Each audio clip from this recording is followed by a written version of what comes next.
So, hello guys! What's up? It's me again, si Mima Alicia nyo at nagbabalik ulit para sa ating panibagong video.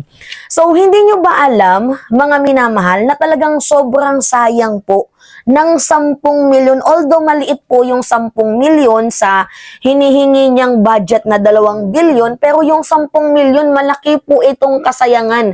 Mga minamahal, bakit? Kasi yung libro niyang Ang Kaibigan is plagiarize po. Sa anong kwento? Sa kwento po ng Auli na ang author si Andy Ronton. So ano nga ba mga minamahal ang kwento ng Ang Kaibigan? So briefing muna tayo mga minamahal ha. So ito ha, nilaunch po ni Sara Duterte ang isang kaibigan na siya po yung author. Biruin mo kahit si Jose Rizal. Yung mga tanyag na manunulat, nahiya kay Vice President Sara Duterte. Mantakin yung mga minamahal si Jose Rizal, di ba? Bago niya na i-publish yung Noli Me Tangere, yung El Filibusterismo na nagpamulat sa diwa ng mamamayang Pilipino, bago niya po na i-publish ang librong iyon, talagang nangutang po si Jose Rizal. Samantalang si VP, naku naman Vice President, kahit konting kahihiyan na lang sana. 'Di ba? Alam namin na free ads campaign na ito sa'yo. Naghanap ka lang ng loophole para magkaroon ka ng early campaign dito sa 2028. Pero sana naman, huwag mo naman masyadong ipahalata. Yun na nga minamahal yung punto natin dito. 'Di ba? Si Jose Rizal nangutang. Yung mga tanyag na author, talagang sariling pawis, sikap, 'di ba yung iginugol nila para ma-publish yung kanilang mga akda. Samantalang si Sara Duterte, 10 million pera pa mismo ng taong bayan. So asan yung kahihiyan mo doon? Anyway, eto balikan natin kasi ito naman yung pag-uusapan natin ngayon. Na worth it ba yung 10 milyon? Isipin yung mga minamahala, gaano ba ka worth it? Yung 10 milyon na ang kaibigan, na ang author doon sa librong yun ay si Sara Duterte, pero hindi niya po gawa yung librong yun dahil plagiarize. Saan niya kinapi? Ito, sa kwentong Di Auli. Pero bago ang lahat, ano nga ba yung kwento ng isang kaibigan? So makikita nyo na parang pinasosyal yung yung title ng akda ni Sara Duterte. Pero ano ba yung napapaloob sa kwento na to? Sabi dito, drawing from her personal experience daw. Actually, patama na din to sa mga Marcoses eh. Pero anyway, dito tayo sa sa context ng libro. Sabi dito, ito daw po ay isang book story ng isang parrot na kung saan tinutulungan ni parrot itong si owl para i-rebuild. Di ba? Para ayusin yung kanyang bahay na nasira po ng isang typhoon, ng isang bagyo. So, it is about helping. Di ba? Nakikita nyo naman kasi sabi dito, the book tells the story of parrot helping an owl rebuild his home that was destroyed by a typhoon. So basically, about ito sa pagtutulungan. 'Di ba? Which is simple lang naman yung tanong ni Senator Risa Ontiveros, 'di ba?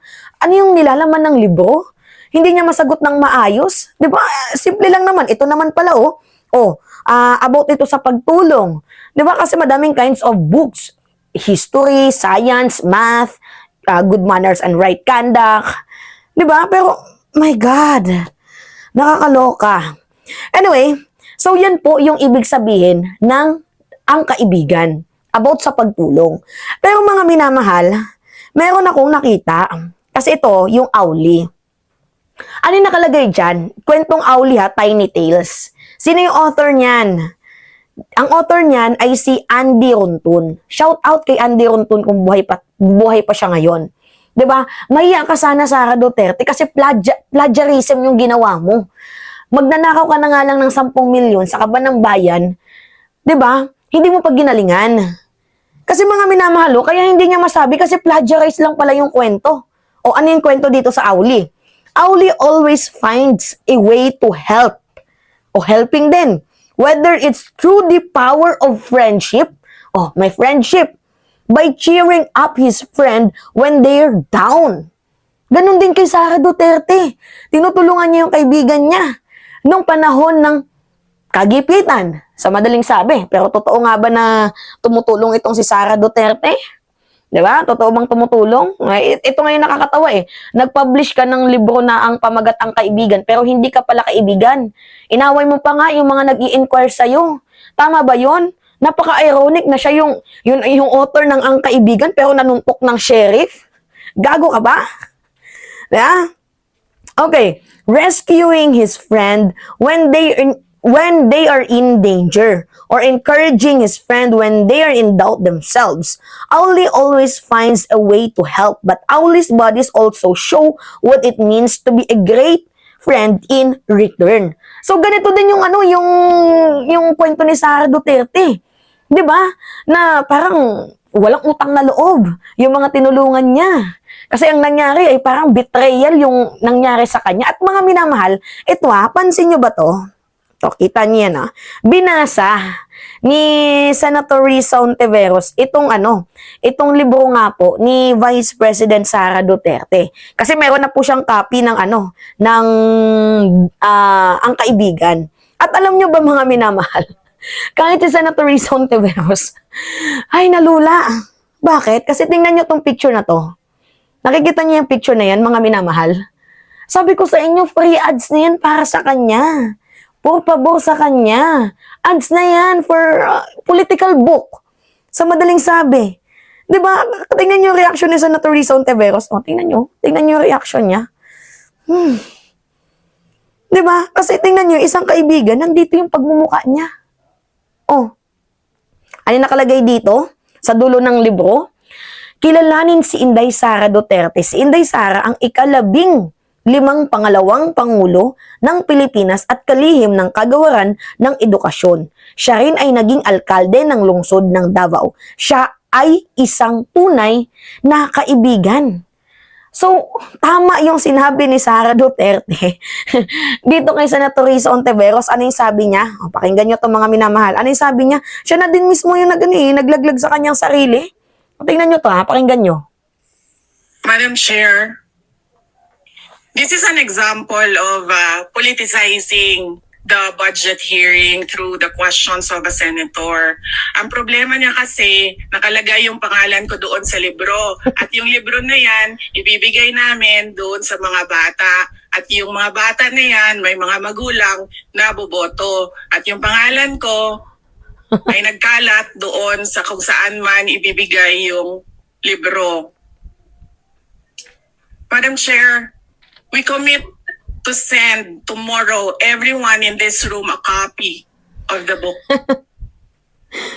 Madam Chair, hindi ko maintindihan yung ugali ng ating resource person. It is a simple question. Paulit-ulit na this is politicizing. Ang VP ang nagbanggit ng salitang boboto. Wala akong sinabing boboto. Guilty kasi. I'm simply asking, hindi ko ma-imagine we're making so much trouble, so much fuss about a 10 million peso item na itinatanong ko lang simpleng, what is the book about? At ilang kopya ang bibilihin ng gobyerno sa halagang 10 milyong piso at i-distribute. I don't appreciate this kind of attitude, Madam Chair.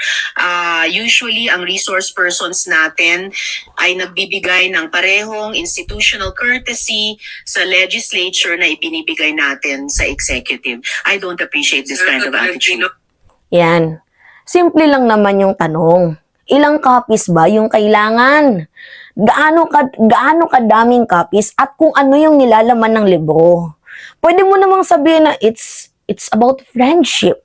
It's about good manners and right conduct. Pwede mong sabihin ganon. Pero umabot ka pa sa punto na nilaglag mo na yung sarili mo.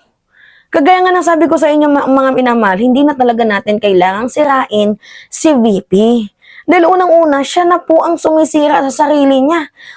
Nilaglag niya yung sarili niya na siguro kaya ayaw ni Senator Risa Ontiveros, pinupolitika niya yung budget kasi nandyan yung pangalan ko, which is totoo naman na nandyan yung pangalan mo.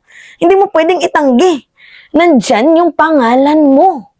Tapos sa unahan ng libro, nakikita nyo dyan kwento ni Inday Sara Duterte. Kwento mo, Inday Sara Duterte. So mga minamahal, ito yung pinaka-bullshit. Kwento mo nga ba yung kwentong nasa Ang Kaibigan na libro? Kasi halatang plagiarize. At beside mga minamahal, ikaw yung author, Guys ha, kahit elementary, magtalo pa man tayo, mag-debate pa man tayo, ilalaban ko to. Kahit na sinong author, basta author ka, sarili mong pondo yung gagamitin mo para mailabas yung akda mo. Kasi ikaw yung author. Diba? Ikaw yung author. Diyos mio, Santa Barbara Bendita.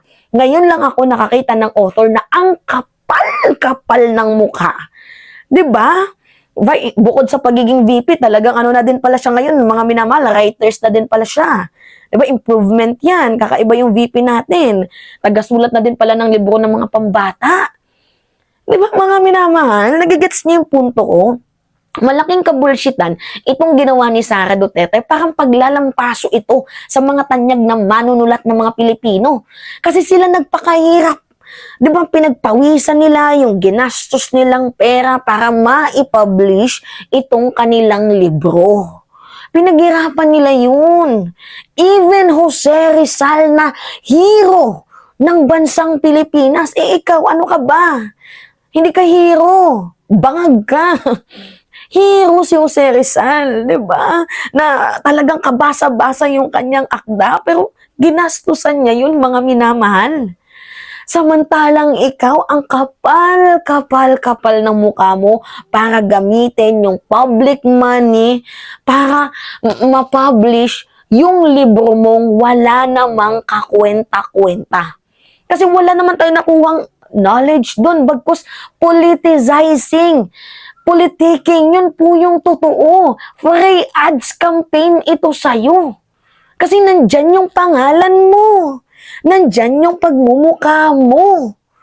Diba, mga minamahal? Sinong niluloko mo dito? At isa pa, bakit present ka sa budget hearing? Matanong ko lang ha, irrelevant question to. Bakit every budget hearing present ka? Pero pagdating sa issue, yung mga mahalaga, West Philippine Sea, bakit tahimik ka? Diba? Well, kaibigan niya kasi niya yung China. Diba? Oh, yung pagkundena sa ginagawa ng isang fugitive. Ay, kaibigan niya pala si Kibuloy. Bakit naman ganun ang vice president natin? Nakakalungkot man isipin, pero grabe, sobrang sama talaga ng loob ko, mga minamahal. And gusto kong ipaglaban itong boses ng mamamayang Pilipino, magsilbing boses sa mga kabataan na hindi ganito ang dapat nating tinutularan at hindi dapat tinotolerate yung ganitong ginagawa ng Vice President. Mali po ito, dapat i-call out natin to. Bukod sa plagiarize na itong kwento mo, ito pa ay kahihiyan sa ating mga tanyag na manunulat. Kasi sila gumastos ng pera eh. Samantalang ikaw, public funds, pera naming mga taxpayer, nasaan yung utak mo? Hindi ka ba nahiya, VP? Ako'y nagtatanong lang. Diba? So, yun po, mga minamahal. Hi, it's me again, si Mima Alicia nyo, at nagbabalik ulit para sa ating panibagong video.